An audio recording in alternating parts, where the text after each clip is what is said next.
Stop that injection. Your daughter will come out of coma. The syringe gleamed under the harsh fluorescent lights of the intensive care unit, its contents shimmering like liquid moonlight as CEO Marcus Hartwell watched the attending physician prepare the final injection. His daughter Lily had been in a coma for 42 days, and the doctors had just recommended withdrawing life support. Marcus stood there, his expensive suit wrinkled from countless sleepless nights in hospital chairs, his eyes hollow with the grief so profound it had carved new lines into his face. He was a man who commanded boardrooms and built empires, but here, in this sterile room filled with the rhythmic beeping of machines, he was powerless. He had already signed the papers. His hand had trembled as he wrote his name, each letter feeling like a betrayal, but 3 different specialists had told him the same thing. There was no hope. He pressed his palm against the cold glass window separating him from his daughter's room,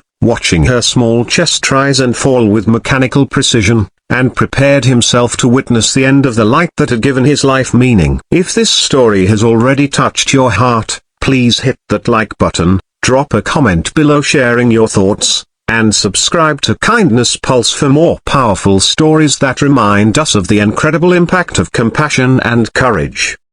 That's when he heard it, a voice so soft it was barely more than a whisper, trembling with fear and urgency. "Please, Mr. Hartwell, you have to stop that injection." Marcus turned to find a young nursing student standing behind him, her hands clasped together so tightly her knuckles had gone white. Her name tag read Sarah Chen, and she looked absolutely terrified. Her eyes were wide with desperation, and she was shaking slightly, as though it took every ounce of courage she possessed just to speak. Marcus felt irritation cut through his numbness. "The doctors have made their decision," he said, his voice rough with exhaustion. "My daughter isn't coming back." But Sarah stepped closer, her voice gaining strength. "I know I'm just a student, but I've been watching Lily during my overnight rotations, and I've seen something the doctors haven't noticed." Marcus felt his heart clench. "What are you talking about?" Sarah pulled out a small notebook filled with meticulous handwriting. "I've been documenting Lily's responses. The doctors check her during rounds,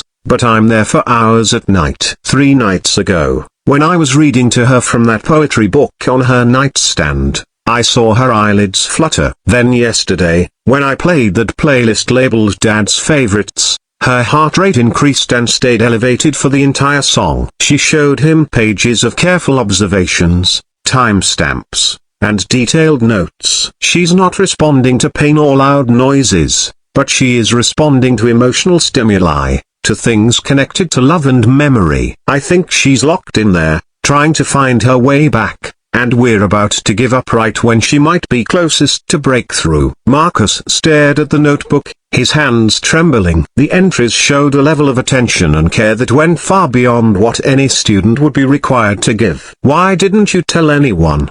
he whispered. "I tried," Sarah said, tears sliding down her cheeks. "I reported it to my supervisor, but she said I was seeing what I wanted to see. When I tried to tell Dr. Morrison, he said random neural firings can look like responses and that I lacked experience. But Mr. Hartwell, I know what I saw. Lily is fighting to come back, and if we give up now..." Her voice broke completely. Marcus didn't hesitate. He strode into Lily's room. "Stop everything right now." The physician looked up, startled. "Mr. Hartwell, we discussed these, so I don't care what I signed," Marcus said. "I'm revoking consent. We're not doing this today." The doctor's face hardened. "Giving in to false hope will only prolong your suffering." "This student doesn't understand." "Then test her theory," Marcus interrupted. "What harm is there in waiting another week? If she's wrong, we'll know soon enough. But if there's even a chance..." He moved to his daughter's bedside,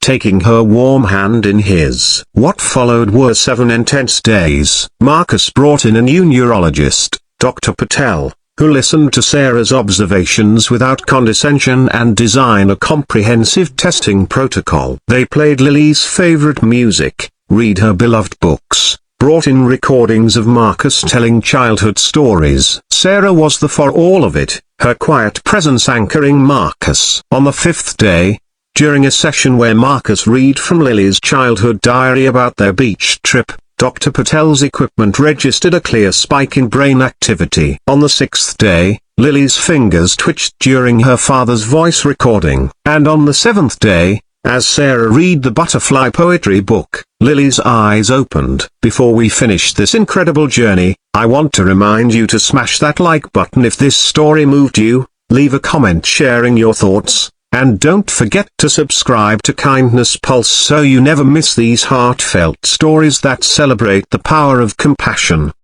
The recovery was slow, but Lily came back. 6 months later, Marcus stood at Sarah's nursing school graduation. When her name was called, Lilia walking with only a slight limp, her smile radiant cheered until her voice went hoarse. Marcus approached Sarah afterward. I've established a research grant in your name to study consciousness in coma patients. You didn't just save my daughter. You reminded us all that science without compassion misses half the picture. Sarah's eyes filled with tears. I was so scared. I almost didn't say anything. Lily took Sarah's hand. I heard you when I was trapped inside. Your voice was like a rope, pulling me back. Marcus learned that the quietest voices sometimes speak the most profound truths, that courage isn't always loud, and that paying attention with compassion can see what technology alone might miss. Sometimes saving a life requires not just treating the body, but honoring the spirit and believing in hope even when all conventional wisdom says it's lost.